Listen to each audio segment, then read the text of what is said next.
So good morning everyone. So guys, ipapakita ko lang sa inyo rito yung mga activity rito sa water sport nila. So ayan dito guys, yan meron dito isa at saka meron doon.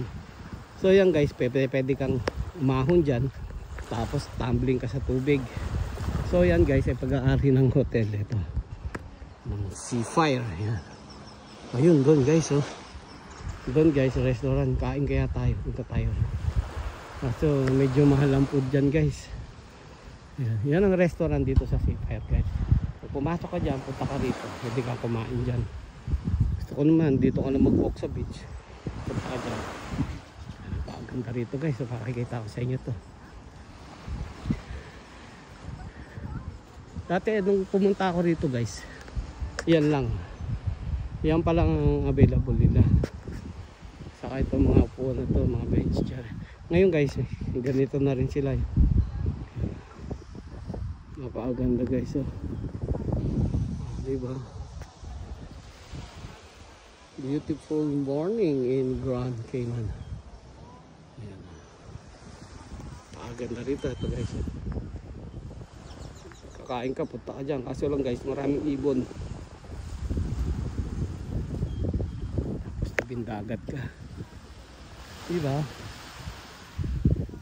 So sa susunod guys na pag-walking natin, pupunta tayo roon sa West Bay naman guys.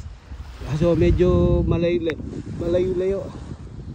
So ito guys, pag gusto mo man mag-rent ng mga water sport, yan. Water sport guys, Red Seal, yan, oh. Check-in kayo guys. Diyan guys, meron diyang kayak, jet ski, saka yung isang bago na jet ski na lulundag-lundagan lang. Meron din dyan guys. Tayo dyan, Red Seal guys. Lahat ng hotel guys, may mga ganyan, may mga Red Seal. So pwede kayo dyan magpabook. So yun guys, babalik na tayo.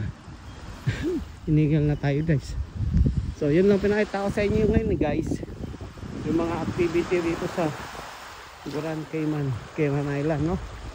So masarap mag-vacation dito guys. Napakasarap. Saka yung tubig ay napakalinaw guys. Ang ganda guys, oh, tingnan nyo, diba? Oh? Yung paggising mo, oh, tapos ganyan yung maano mo. Diba? Napakaganda guys. Napakaganda. Ang layo pa ng lalakarin natin guys. Doon pa, yun, may bangkang yan. Hinihingal na tayo guys.